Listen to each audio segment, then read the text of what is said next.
lo decimos todos. Al que venciere, le daré que se siente conmigo en mi trono, así como yo he vencido y me he sentado con mi Padre en su trono. Apocalipsis 3:21. ¿Cuántos creen que esta es una hermosa promesa? Hermanos y hermanas, voy a hacer una reflexión sobre este versículo maravilloso bajo el título Vencer para reinar con Cristo, un llamado solemne a la iglesia del tiempo del fin. ¿Por qué? ¿Por qué vencer para reinar con Cristo es un llamado solemne a la iglesia del tiempo del fin? Porque, hermanos y hermanas, vivimos en una época donde la fe no se pierde así de golpe, sino que se pierde por acomodamiento. La fe en estos tiempos no se pierde por una persecución abierta, sino que se pierde por una comodidad espiritual. Y esto, hermanos, necesitamos vencerlo. Apocalipsis 3:21 no fue escrito a paganos, sino a la iglesia. No fue escrito a una iglesia perseguida, sino a una iglesia que se creía rica, que se creía satisfecha y estaba como en su temperatura tibia. Hermanos, este versículo no es una promesa así liviana. Se trata, hermanos, de una coronación futura que el Hijo de Dios va a tener, pero está condicionada a una victoria presente. Yo pregunto, ¿qué significa vencer? Porque Cristo dice, al que venciere, le daré que se siente conmigo en mi trono. ¿Qué significa vencer? ¿Y por qué solo los vencedores se van a sentar en su trono? Hermanos, vencer no significa fuerza humana, ni tampoco significa logros religiosos que uno pueda alcanzar. En el lenguaje bíblico, vencer significa ser fiel a Cristo Jesús. En el lenguaje bíblico, vencer significa permanecer fiel al Señor en medio de las pruebas, en medio de la presión, en medio de la oposición. Mire lo que dice Apocalipsis 12:11 para respaldar el versículo de memoria. Apocalipsis 12:11.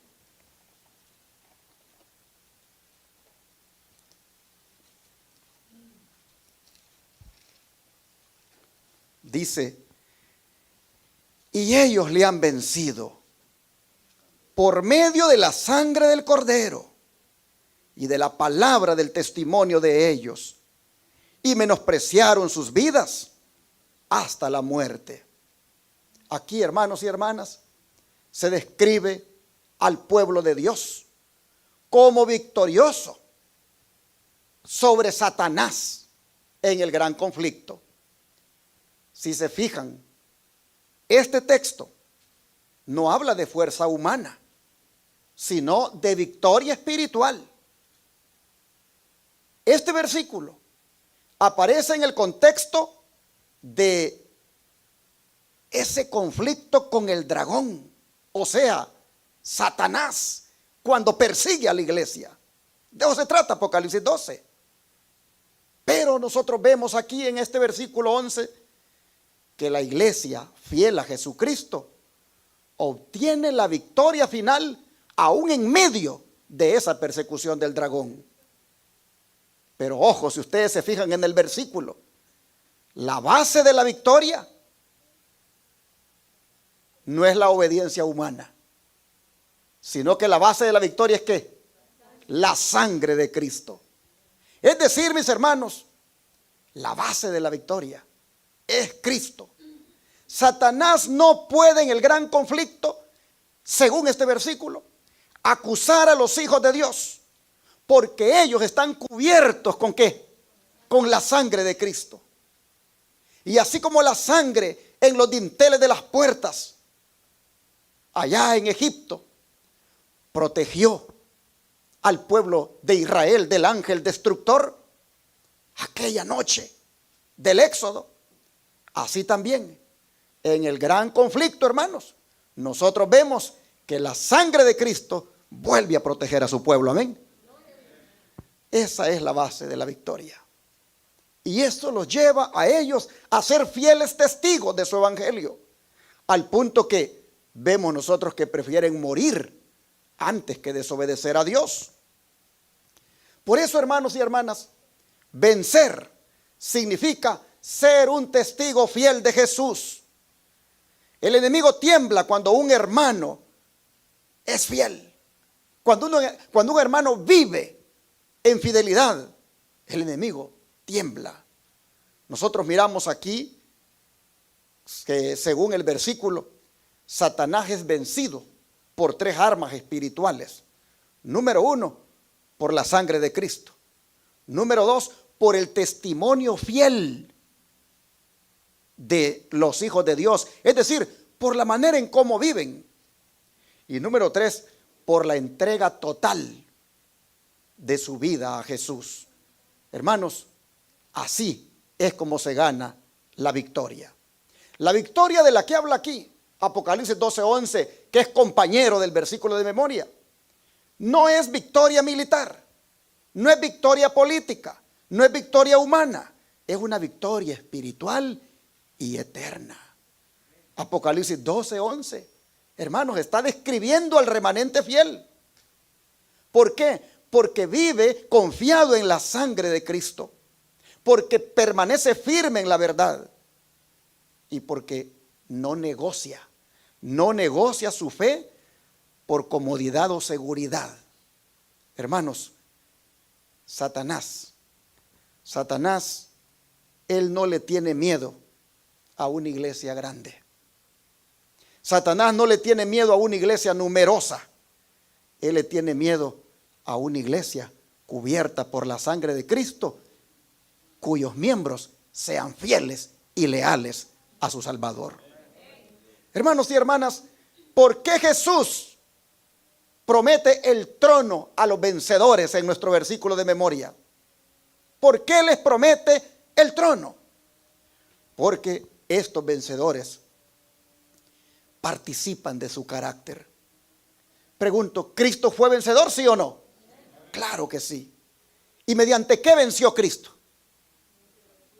Exactamente, Él venció por medio de la obediencia total a su Padre, pero también venció por medio de la humildad y venció por medio de su sacrificio y venció por medio de la fidelidad hasta la cruz. De manera, hermanos, que si nos queremos sentar con Él en su trono, ¿cuántos creen que también debemos reflejar el carácter de Cristo? Hermanos, nosotros también debemos de ser obedientes. Nosotros también debemos de ser humildes y fieles como Él. Y no estoy promoviendo aquí salvación por obras, no. Simplemente estoy diciendo que como la salvación es por gracia, hermanos, la victoria, un cristiano victorioso, es la evidencia de esa gracia actuando en ese cristiano. No vencemos para ser salvos, sino que vencemos porque ya somos salvos. La misma gracia, hermanos, que perdona, es la que capacita para vencer. La pregunta es, ¿vencer qué? Número 1, el yo. Número 2, el pecado. Y número 3, la tibieza espiritual. ¿Cómo se vence el yo? Vamos al libro de Lucas, capítulo 9, versículo 23. Lucas 9, 23. ¿Cómo se vence el yo?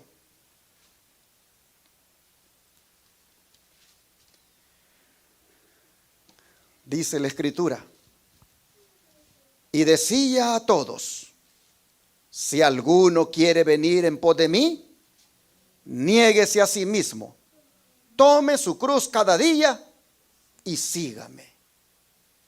Hermanos, de acuerdo a este versículo, ¿cómo se vence el yo? ¿Cómo se vence el yo? negándonos a nosotros mismos. ¿Y qué significa negarse uno mismo? Hermanos, negarse a uno mismo no significa odiarse, sino renunciar al gobierno del yo. Implica renunciar al orgullo. Implica someter la voluntad personal de uno a la voluntad de Dios. Hermanos y hermanas, negarse a uno mismo es dejar de vivir uno centrado en sus deseos, en sus planes, en sus ambiciones, y vivir más centrado en los planes que Dios tiene para uno. Hermanos, negarse a uno mismo es decir no al yo en nuestro corazón y sí a Cristo. Negarse a uno mismo es desentronizar el yo de mi corazón y entronizar a Cristo. Por eso dice Pablo, ya no vivo yo, sino que Cristo vive en mí. Cuando Pablo dijo eso, hermanos, ahí él estaba diciendo de qué se trata morir al yo. ¿De qué se trata vencer el yo?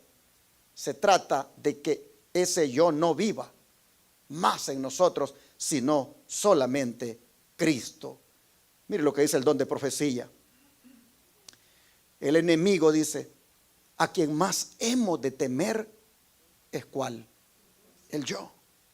Ninguna forma de vicio es tan funesta para el carácter como la pasión humana no refrenada por el Espíritu Santo. Ninguna victoria que podamos ganar es tan preciosa como la victoria sobre nosotros mismos. Oh, hermanos, todos los días debemos decirle al Señor en las mañanas al orar, ayúdame este día a vencer el yo. Ayúdame este día a vencer a este enemigo, que es el que me trae problemas en mis relaciones con mi esposa, con mi esposo, con mis hijos, con mis compañeros de trabajo, con hermanos de la iglesia. Ayúdame, Señor, a vencer el yo. Y dice que esa victoria, dice, ganar la victoria sobre el yo, es tan preciosa. Oh, hermanos, miren lo que sigue diciendo. Pero aunque hay que sostener batallas constantes, también hay victorias que ganar. Y el triunfo sobre el yo y el pecado es de más valor de lo que la mente puede estimar. Entonces sería bueno preguntarnos esta noche, ¿quién va a gobernar mis decisiones de ahora en adelante?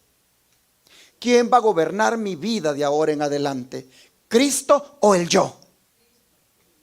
Hermanos, debemos hacer una decisión esta noche de que el que gobierne en nosotros sea solo Cristo. ¿Pero qué en cuanto a vencer el pecado? Vamos a ver qué dice Romanos 6:12. Romanos 6:12.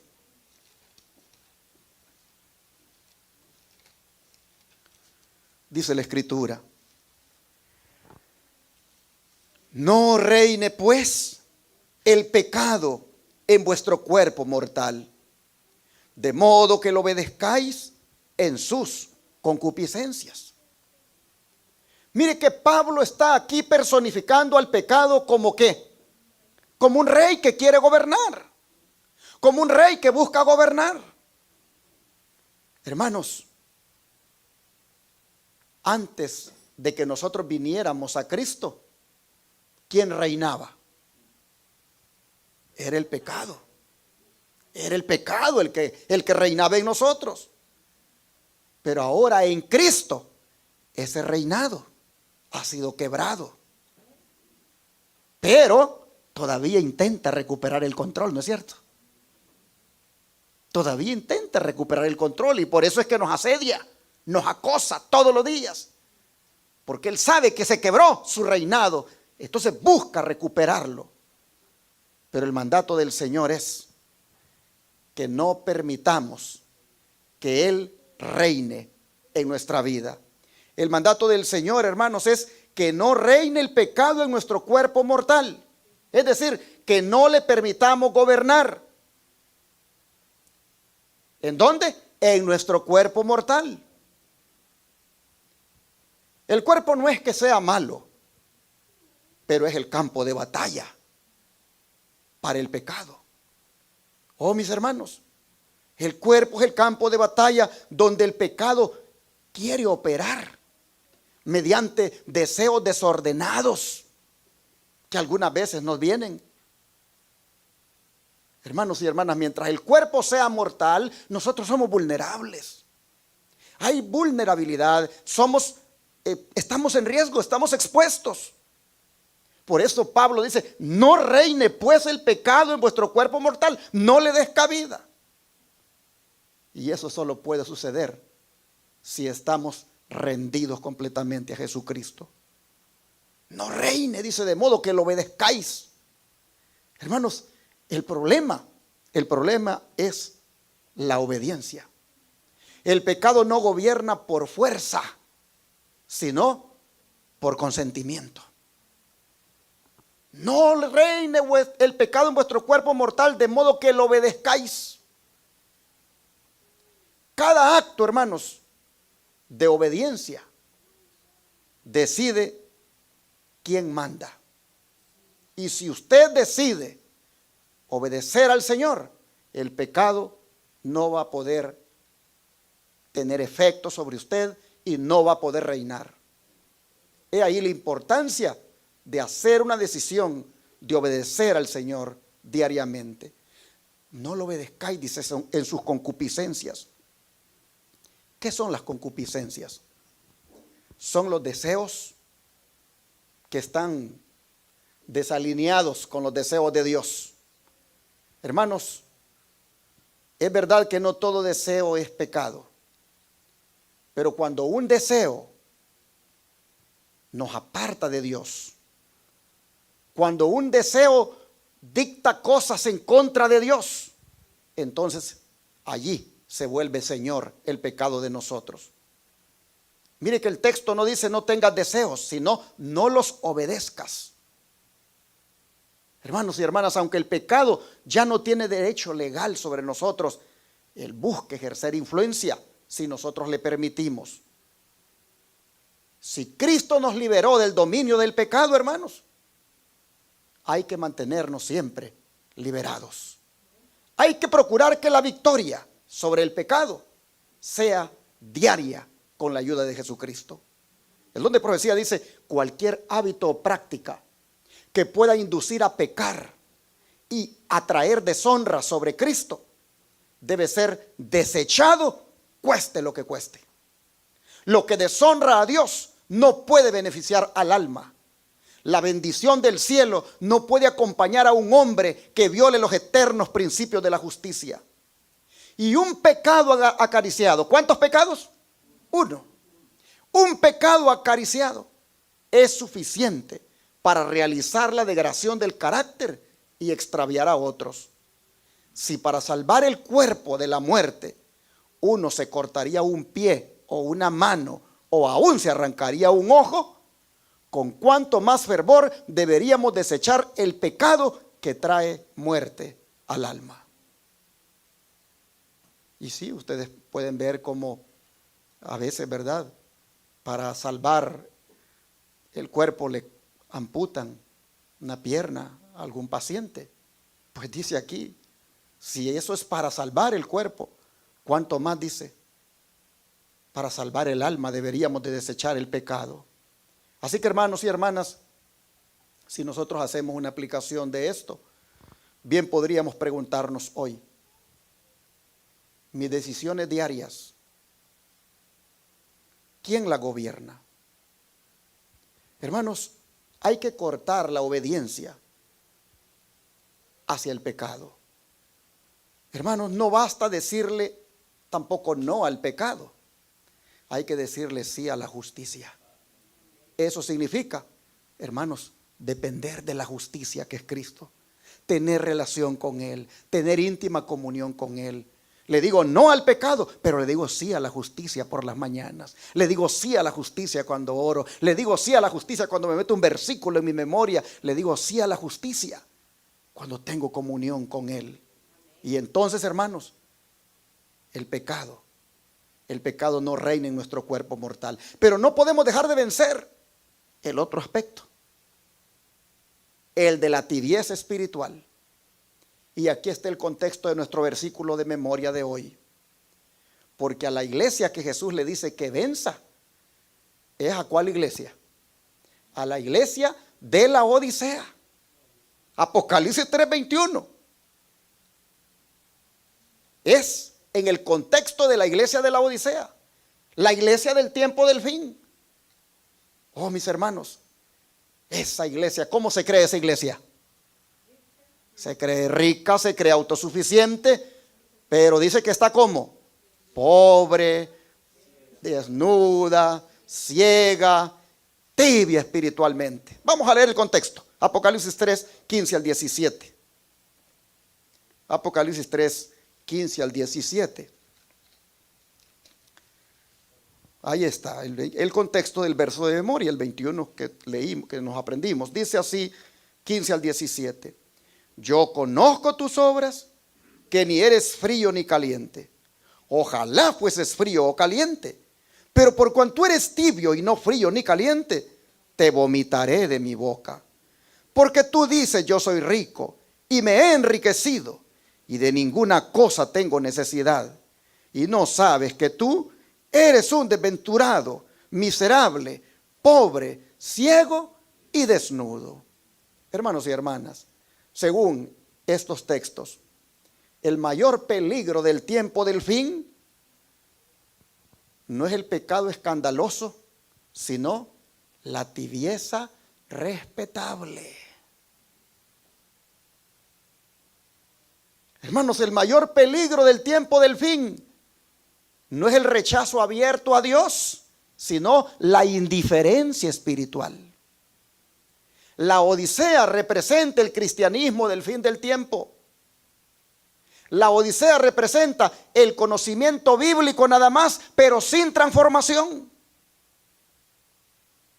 La Odisea representa la actividad religiosa de un cristiano, pero sin el fuego del Espíritu Santo. Hermanos, si hay algo que debemos vencer, porque nosotros somos la última iglesia, nosotros somos la iglesia de la Odisea. Si hay algo que debemos vencer, es la tibieza espiritual. El don de profecía, vea lo que dice: estimados hermanos y hermanas, el Señor me ha mostrado en visión algunas cosas concernientes a la tibieza actual de la iglesia, las cuales os relataré. La iglesia me fue presentada en visión. Dijo el ángel a la iglesia: Jesús te habla, sé celoso y arrepiéntete. Vi que esta obra ha de ser emprendida con fervor. Hay algo de qué arrepentirse. ¿Y es qué cosa? La mentalidad mundanal, el egoísmo y la codicia. ¿Por qué, hermanos? Porque han estado carcomiendo la espiritualidad y la vida del pueblo de Dios. A ver, voy para atrás. ¿Cuáles son las cosas de las cuales debemos arrepentirnos? De la mentalidad mundanal, el egoísmo y la codicia. Eso, dice, está carcomiendo a los miembros de la iglesia. Aquí cabe lo que dijo el apóstol Pablo: examinaos a vosotros mismos para ver si estáis en la fe. Porque tocaría, hermanos, mirar si hay mentalidad mundanal, si hay egoísmo, si hay codicia en nosotros, que por ahí nos está haciendo que nuestra vida espiritual esté siendo carcomida. Dice, se me ha mostrado, sigue diciendo, que la mayor razón por la cual los hijos de Dios se encuentran ahora en este estado de ceguera espiritual es que no quieren, ¿qué cosa? Recibir la corrección. Muchos han despreciado los reproches y amonestaciones que se les dirigieron. El testigo fiel condena la tibieza de los hijos de Dios, que confiere a Satanás gran poder sobre ellos en este tiempo de espera y vigilancia. Y así, hermanos y hermanas, este tercer enemigo, como es la tibieza espiritual, necesita ser vencido. Y para eso, hermanos, Cristo se nos presenta como modelo en el versículo de memoria. Pues Él dice, ¿qué cosa? Así como yo he vencido. Hermanos, Jesús nunca nos ha pedido algo que Él no haya vivido. Cuando Él dice, sean vencedores así como yo he vencido, está diciendo, yo me presento como ejemplo para ustedes. Hermanos, yo he vencido al mundo, dice en otra parte de la Escritura. Jesús llevó una vida de victoria. Jesús llevó una vida victoriosa a lo largo de su vida, hasta lograr la victoria final en la cruz del Calvario. Hermanos, Cristo venció. Y Él no venció evitando la lucha, sino atravesándola. Entonces dice, al que venza como yo he vencido.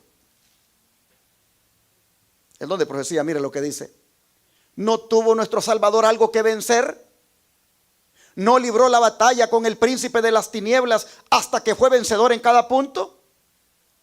Entonces dejó la obra directamente en las manos de sus seguidores. Tenemos algo que hacer. ¿Acaso no tenemos la porción del vencedor para trabajar en pos de la victoria y obtenerla? ¿No hemos de proseguir paso a paso en conceder al Señor hasta que veamos, paso a paso en conocer al Señor hasta que veamos que como el alba está dispuesta a su salida? Su luz brillará hasta que lleguemos a la luz más brillante.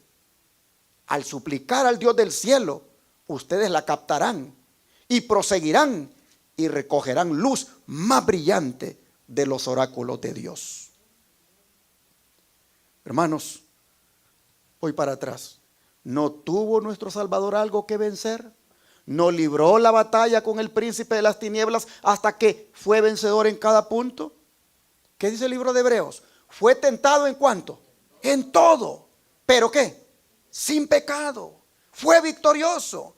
Él venció. Y Él dice, aquellos que venzan así como yo he vencido. Hermanos, ¿qué les promete Él? Se sentarán conmigo en mi trono. Yo me voy a sentar con ustedes en mi trono, así como yo estoy sentado con mi Padre en su trono. Hermanos y hermanas, el trono que el Señor nos ofrece para sentarnos con Él, es símbolo de autoridad. Oh, hermanos, ¿qué significa sentarnos con el Señor en su trono? ¿Qué significa eso? ¿Quiénes son los que se sientan en los tronos? Entonces, ¿qué es lo que nos está diciendo el Señor? Que reinaremos con Él. Y Pablo lo respalda. Mire lo que dice 2 Timoteo 2:12. 2 Timoteo 2:12. Dice así: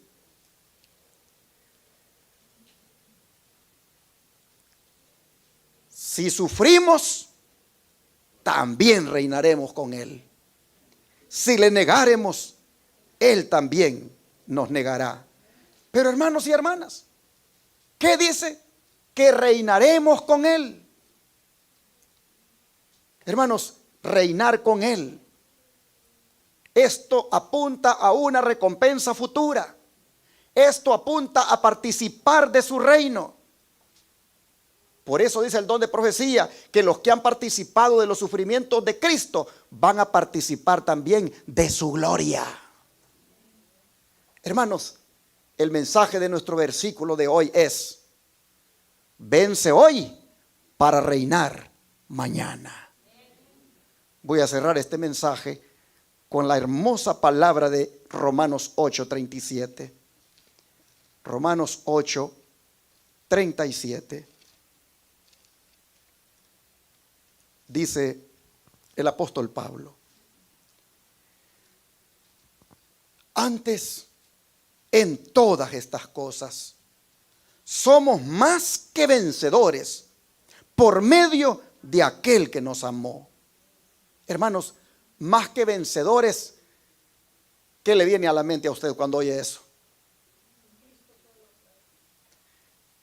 Lo que viene a la mente, hermanos, es que habrá una victoria abundante. Más que vencedores implica una victoria abundante. Ser más que vencedor significa que el sufrimiento no va a destruir nuestra fe. Ser más que vencedor implica que las pruebas no van a destruir nuestra fe, sino que van a purificar nuestra fe. Porque estas palabras de Pablo están en el contexto de las pruebas. Si ustedes miran arriba, están en el contexto de las pruebas. Ahora, hermanos, interesante cuando Pablo dice que somos más que vencedores por medio de aquel que nos amó. Porque lo que nos está diciendo es que la victoria no viene del creyente, sino que viene de Cristo Jesús. El cristiano, hermanos, no vence porque es fuerte, sino que vence porque Cristo ya venció. De manera que el versículo de memoria de hoy nos da este gran mensaje de que hay que vencer para reinar con Cristo. Ese es el llamado solemne a la iglesia del tiempo del fin. Pregunto, ¿cuántos de ustedes quisieran ser más que vencedores por medio de aquel que les amó? Vamos a pedirle entonces que nos haga victoriosos el Señor. Oremos. Padre nuestro, gracias, Señor, por la hermosa promesa que nos ha dado hoy en el versículo de memoria, por todo lo que está implicado en esa promesa. Oh Dios, qué hermoso será ese día, cuando al haber vivido una vida de victoria aquí en la tierra, estemos sentados reinando con usted, estemos sentados en su trono. Oh Señor, es grande la recompensa que nos ofrece. Le rogamos que nos ayude a vencer el pecado en nuestra vida. Le rogamos que nos ayude a vencer el yo. Le rogamos que nos ayude a vencer la tibieza. Le pedimos, Señor, que seamos más que vencedores en todas aquellas áreas donde hoy por hoy hemos caído derrotados. Padre, le pedimos que su pueblo reunido esta noche y los que están mirándonos puedan hacer ahora el compromiso de vivir cada día en victoria por medio de aquel que nos amó. Padre, le agradecemos por esta palabra y le suplicamos que en aquello que somos débiles, finalmente seamos más que vencedores. Se lo suplicamos en el nombre de Jesús. Amén.